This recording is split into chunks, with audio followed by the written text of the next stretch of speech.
Yep. All right. Next up, we have Kansas. And by the way, you can still get free Bill t-shirts from the merch store. Field68.shop, free Bill. Bill. Doesn't get much better than that. I love this one. Come on, man. That's a nice shirt. That's a nice t-shirt. Field68.shop. If you use the code RC, you get 0% off because RC wouldn't tell us exactly how many points he averaged when he was a senior. We know. We know you know. We know you know.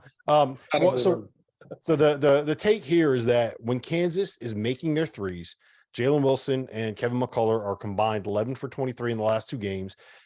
They won those two games by an average of 27 points against Seton Hall, Missouri. When those two are making their threes, Kansas is not only the best team in the Big 12, but they're one of the top 5 teams in America. RC, I'm going to you first on this one.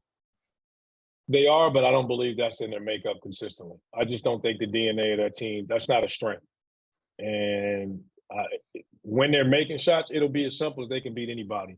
Now, what this team has shown that defensively, they're so tough, they'll get after you when they're not making shots at a high level. But that's not their DNA to shoot from that kind of number. It's great that they're doing it now. It's great that they're showing you they can do it. But you still got Harris, who's not a three-point shooter. Sometimes he doesn't even look to shoot. And then when you got these guys, it's not their strength. The only guy that you're fearful of on that team from behind the line is Grady Dick. That's it.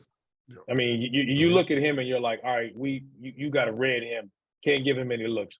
Everybody else, you honestly can live with. You want to know what they say when he's making shots, RC? You want to know what they say when he's making shots? This is what they say when he's making shots. That's what they say when he's making shots. Hey, I bet they should.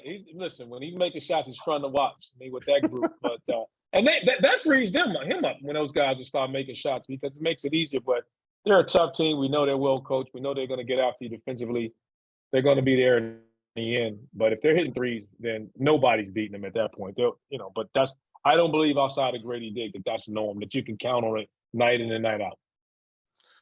Yeah, Jalen Wilson's shooting 36% from three. Don't know if that's believable or not, or if it's going to go up or down, but, he's shooting better.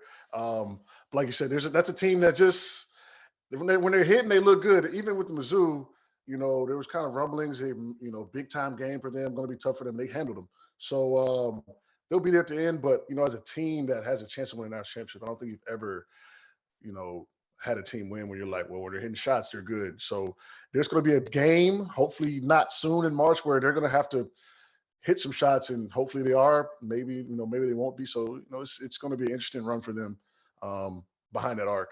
I will say this. Jalen Wilson seems like he's that next Kansas guy, the 4-year guy that's just elevated his game. And it wouldn't shock me if he was to shoot 36% of the year because it's just freaking Kansas, and that's what 4-year guys do at Kansas.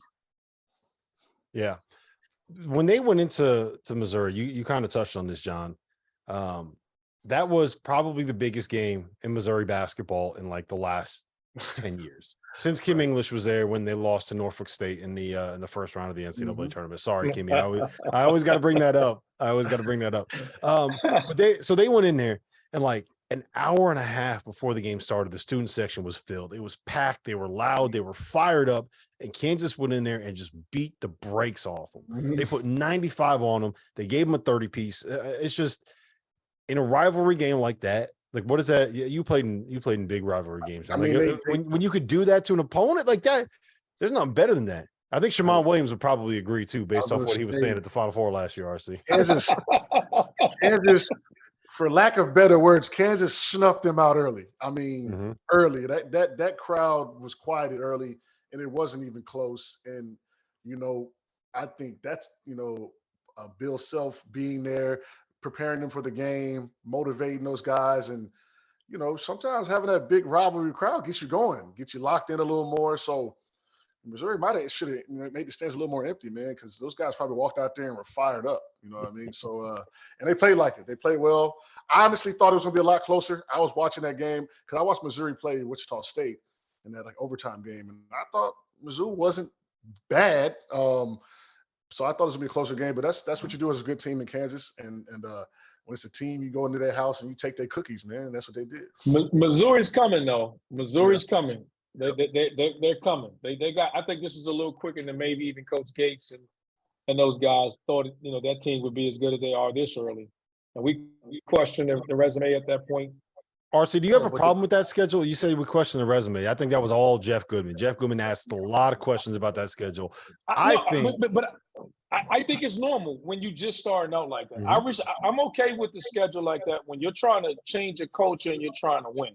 My issue is with the coaches that's been there 3 or 4 years, and then come March, you're complaining about why you didn't get in the NCAA tournament, and you sitting here playing Sisters of the Poor the first round. But when you're just getting in, you're trying to turn a culture around, teach guys how to win. I got no problem with that. They just met the rivalry real early in the season, and things just change. I mean, it happens. But he found a way. I questioned their resume. I did question their resume. The biggest issue that Missouri had coming into this game was that there was no buzz around the program at all. No one cared about it. It was just it was basically like Missouri State. There was no difference between Missouri and Missouri State. No one really cared about it. And he went out. That's a hot take.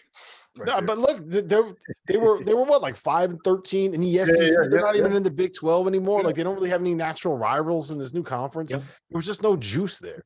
Right. And you go out and you're 9-0, and then you got Kansas coming to the building. They don't call it the border war anymore. I think they call it the border rivalry now, because you can't call any kind of these rivalries wars, but it's the border war. It's always going to be the border war. So I'm going to call it the border war. And so you win those 9 games, and then you got the biggest game in a decade. You got juice. You're on big ESPN. When was the last time Missouri was on big ESPN? And I'm sorry if I keep looking up, by the way, because my other camera's over here and the camera on my laptop is over here. And my other camera, somehow it came unplugged. So I keep finding my habit is to look up here.